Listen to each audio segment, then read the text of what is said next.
breath is actually much more important than we think, that we realize. You know the saying, breath is life. And we can easily understand the importance of breathing. I like to give this example. How long can you survive without food? 40 days. How long without water? 3 days. How long without breathing, without air? A professional diver maybe 20 minutes. But for us normal human beings, I think after 2 minutes the brain shuts off, or a few minutes at least. Then you have no oxygen in the brain, and that's it. So breath is life. I mean, more important than eating, more important than water. We give so much importance to all kinds of diets and ketosis, eating no sugar, no carbs, being vegan, vegetarian. I know a friend, he only lives on potatoes. I mean, he does,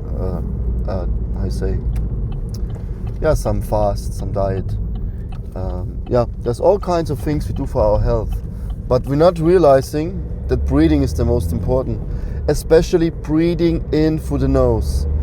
Because most of us, we are habitual mouth breathers, me included. For many, many years, even now, I catch myself breathing through the mouth. Guess what? In nighttime, I tape my mouth. Now it's difficult with the beard.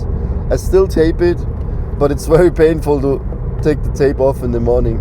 I have my techniques now, but yeah, the mouth tape helps you at least at night, 8 hours, to have your mouth closed.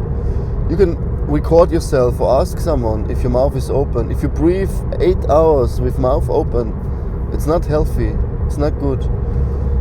We also don't filter the air. We breathe more into the chest, more shallow. When you breathe, like when you run, for example, you can't breathe anymore. People start breathing in through the mouth. If you're stressed, if you run for your life, you start breathing through the mouth. Breathing more into the chest, more shallow, instead of breathing in through the nose, deeply into the belly, using the diaphragm, opening up the lungs, 80% in the belly, 20% up in the diaphragm, in the lungs.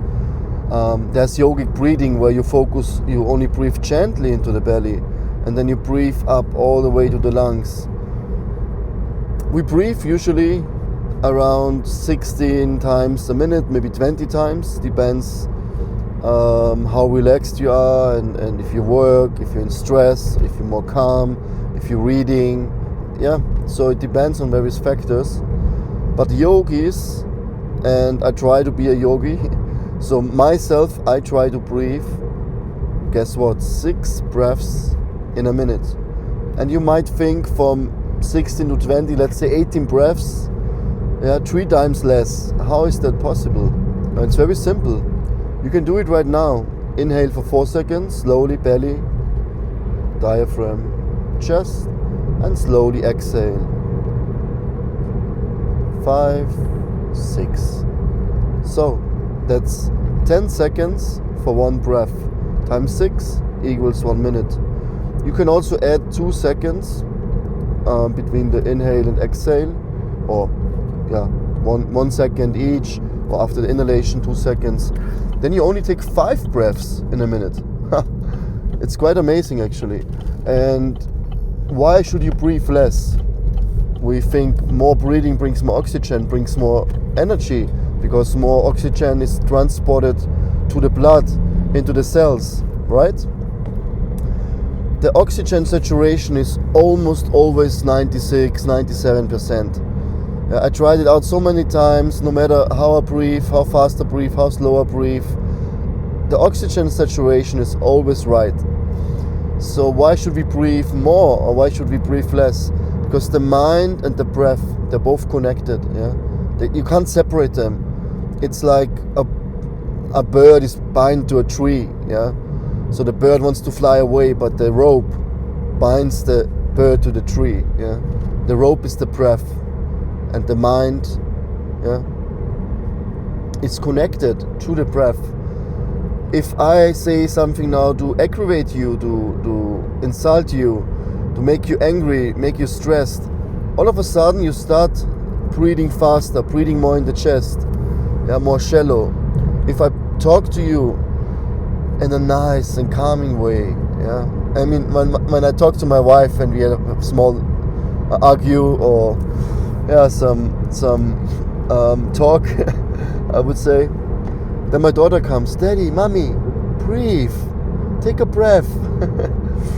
We also teach her this when she is angry, when she cries, and then, okay, breathe through it, breathe.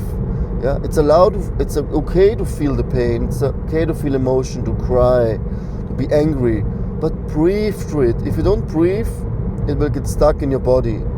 You will keep these emotions in the system, because emotions is energy in motion.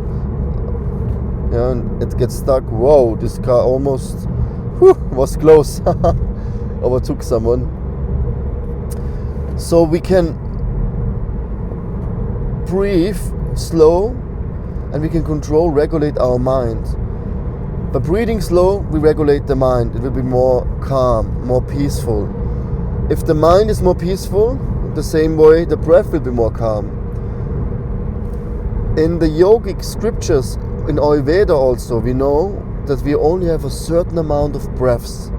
If this amount is over, your karma, according to your karma, you have to leave your body. They made even scientific tests on animals. So animals who breathe faster, they live shorter lives. Animal which breathe slow, they have a longer lifespan. And according to the scientists, we also animals, kind of. Monkeys, very evolved monkeys. I don't believe in that, but anyways, another topic. So when you run, for example, I just came from a run, 2-hour run, you might think you breathe so fast and you will lose actually lifespan. I don't breathe fast, I almost breathe the same.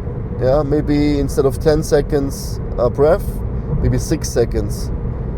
I breathe when I run, you would say, like a normal being during the day, because I'm trained. So I don't lose much more lifespan when I run. But even if you would breathe faster, you would gain over the day, because the nervous system will be regulated. Your breathing will slow down during the day. You will breathe less. So overall, it's very healthy to exercise, to sport, to run, to walk. What I like to do now, just take a few breaths, and you inhale in through the nose. You can start now. Close your eyes. Inhale. And as you exhale, passively exhale. Don't force anything. Just let the exhalation happen by itself. You consciously, actively inhale, but the exhalation just happens. Maybe 10, 15 seconds. Just don't count. Just let it happen. Slow down the exhale. Don't force anything. Just let the exhale coming out by itself.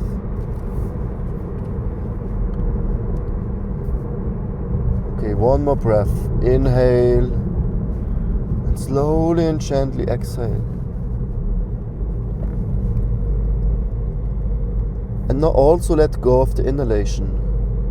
Now you inhale slowly, without control. Just let it happen. Observe. Let go of control. Let the mind go. Let life happen by itself. Like any other day. Just observe your breath. And letting go completely. Don't force anything. Wonderful, right? So that's what I'm talking about.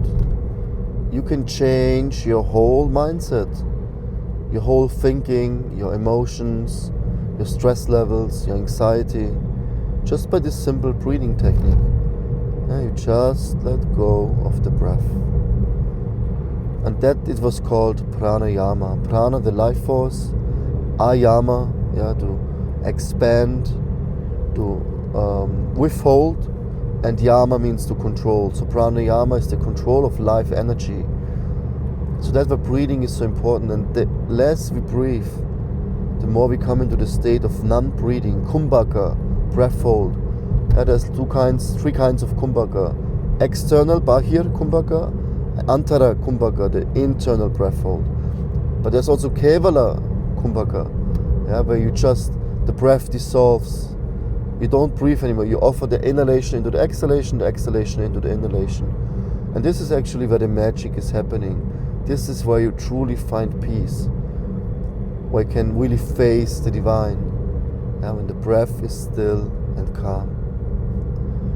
Anyways, take this to heart. If you control your breath, Krishna says in the Bhagavatam, Srimad Bhagavatam, who is the most strongest? Somebody asked, Uddhava asked him, who is the strongest of all yogis, of all people? And Krishna tells him, the one who can control his breath.